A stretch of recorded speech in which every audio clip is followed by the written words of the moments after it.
Hey everybody, it's your Monster back again with Opus Gaming, and I'm here today to bring you guys a little bit of playtesting on the sim between the same Magellan deck versus the Whitebeard leader. Whitebeard actually got so many tops in the past weekend, so it's going to be super cool seeing it get a little bit more play and seeing like what the deck is about, especially versus a rogue leader like Magellan, which is super strong. But before we get too deep into talking about the matchup and the gameplay, you guys already know we're on our way to 1,000 subscribers and we just hit 750. We're going to be doing a channel update for the channel still, but I wasn't able to upload one last weekend because I did get a really bad cold, so we're still recovering from that a little bit. But this week we're going to be bouncing back with all the content that we had piled up from that, so we're going to be looking forward to that for everybody. But if you guys are interested in this type of gameplay or other types of gameplay, drop a sub. And if you guys are just here to leave a like, leave a comment, leave a comment, you guys already know. But we're going to get into the gameplay right now. Alright, getting into the gameplay portion of the video here, we're going to start off with choosing first for the Whitebeard player, and we're actually just going to keep our hand no mulligan here. So Whitebeard is going to don one, and we're just going to tap one for an Ezo. Super straightforward Whitebeard turn. We're going to pick up the Marco, and then we're going to end turn and get an Otama from our life, leaving 2 don for Magellan, tap 2 to play a blocker, and then we just pass turn here. Going to 3 don, the first action that we see for the turn, yep, it's going to be attach 1 and swing 7 at leader, which is going to get blocked by that 2-drop blocker. And then we're going to resolve a Whitebeard Pirates for 1. We have to pick up a Marco here. There really isn't actually too many decisions to think about in this situation. White Marco is easily the most important card amongst the cards there. And then we go back over to 4 on Magellan's side, and we get a 6k swing here. We counter out here with an with the Astro for sure. And then, we tap 3 just to get the other body on board, so we're able to make sure that we put pressure on every single turn. This turn we go up to 5 don, and the first action that we take here, we're gonna summon out a Luffy first. No, yeah, the smart thing to do would be to swing 6 with leader. Thinking about whether to counter out or not here, I don't think you do yet, but you just take the damage, and then honestly, it doesn't take, you don't have to think too long to just tap 5. You play a Luffy and you swing here if you're tapping out. Here you get some value from the Luffy on board. You don't have to defend it, and your opponent is kind of forced into swinging into it. So here, going back over to Magellan's turn, we see 6 at Luffy instead of 6 at leader. Are we going to defend here? Or are you going to let it die? This is definitely something to think about whether it's worth it, because there's going to be definitely another attack coming in. But since your opponent is going to have 5 don, you're probably seeing a Magellan come down, so you probably won't only swing 6 into Luffy again. So it's 2 cards in hand. Is it worth the 2 cards in hand is all you have to think about. But for some reason we're still deciding, and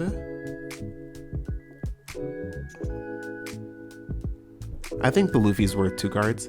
You kind of just do it in this situation, right? You always counter out in that situation. It's pretty easy because you're going to go into a big hand size in the mid and late game anyway. Yep, so your opponent's going to tap. You guys both lose don, and then there's going to be another swing. If you defend in the first one, you're in for a penny or in for a pound in this situation, so you just counter out. You're forced to. You're not going to really give it up unless you're really mitigating how many cards you're giving up defensively. Getting 2 attacks into this, you're not in a defensive position, so you're trying to resolve your offensive position in the game state. So it's really easy. You just discard right away for that kind of attack. This turn, we're going to probably see, attach a don onto Luffy, swing 7. We're going to get 2 7k attacks and try to whittle down that hand or put our opponent in kill range. So, our opponent takes the damage, but he's amassing a huge hand here. So we're attached Don who swings 7 with the Whitebeard. This one is a little bit harder to counter out of. I probably would because you have so many cards in hand, but take the card. You can maybe use it as advantage, but we're tapping out 4 from Marco here. Going over to Magellan's turn, he's just going to right away swing 6. This is where you probably sacrifice the Luffy. It's just not worth it. Just doesn't make sense here. And now we know our opponent only has 2 more attacks for the turn, so it's pretty easy to navigate this defensively as the Whitebeard player. You'll probably take 1 damage maybe if you're forced to, but we'll see what we decide to do here. So we see a Magellan come down actually first, which is interesting. He didn't have to commit there, but it'll give him the don minus to attack leader actually, which is good. This one we counter out of. And then actually here against Magellan, 10 times out of 10, you're supposed to block with Marco and discard one of your dead Whitebeards, because Whitebeard's nice in theory, but against a good Magellan player, you're never going to get there. Or I guess against a Magellan player that just sees enough Magellans, you're never going to see it. So there you're kind of running out of resources when you don't need to, but this is kind of what happens sometimes. Going into Whitebeard's turn here, we're just going to tap 7 here for a Portgas the Ace, which is a decent play. It gets a card that doesn't have counter power out of your hand and puts a strong body on board and lets you swing into 2 cards, but now we're really at a deficit here for like card advantage, so, and we're getting super low on life. We'll see if we're able to clear out. We're going to swing 2k into the 2k, and Magellan is 100% going to counter out here. If the Rhinosaurus can take 2 attacks off the Whitebeard field, he just lives for another turn here, so we counter out there. And then how do we follow this up? That forces just a really big body to swing here, so.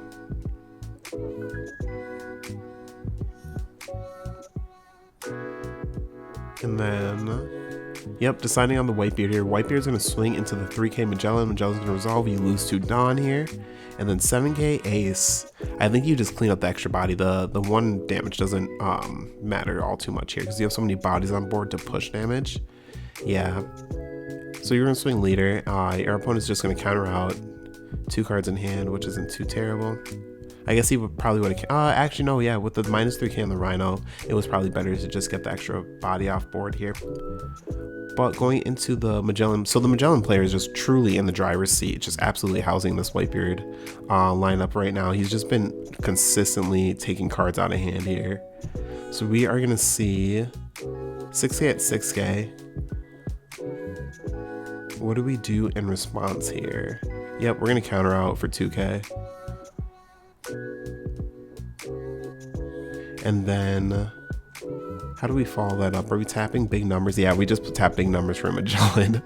That is 100% the play here. And then we swing 6 with leader at leader.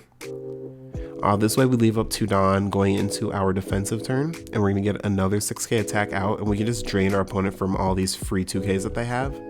And we can see here in the Whitebeard player's hand, he doesn't have very many events. So that's going to lead into a really sticky situation going into the future turn. So we see a block here and we decide to pitch, I think it was the Whitebeard Pirates instead of the 9-drop Whitebeard, which is interesting because we're not going to see it here. So the Whitebeard Pirates could have technically found you another Marco, which will get you a lot farther than the 9-beard. Well, at least it could get you farther, but anyway, we see the swing go through 7 and they get reduced down to 4k, so it gets our opponent out of it. And then we just kind of decide what we want to do as the 9-beard in response to that. That was a really good counter event right there. That was kind of the perfect numbers to really stave off the damage that your opponent can do.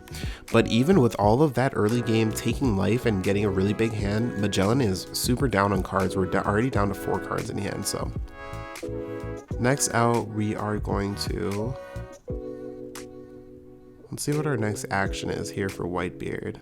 We're going to attach Denn, and then we see a 7k swing at leader here. And honestly, in this position, with how many cards you have in hand, depending on how much counter power you have, you take the damage here to try to force the Marco to turn sideways here so you don't have to deal with the blocker. If you can do that and then counter out, you can just win this game here. So 7k swinging at leader here. Yep, take the damage. And does Marco take the bait, or do you leave 2 up to bluff the double event, even though you have no double event? Nope, we're going to attempt to swing 7, try to hope for the, just event cards. Then we just counter out with the 2k Sidey and then the 1k Minotaur. And honestly, that just spells the end for it, and then you just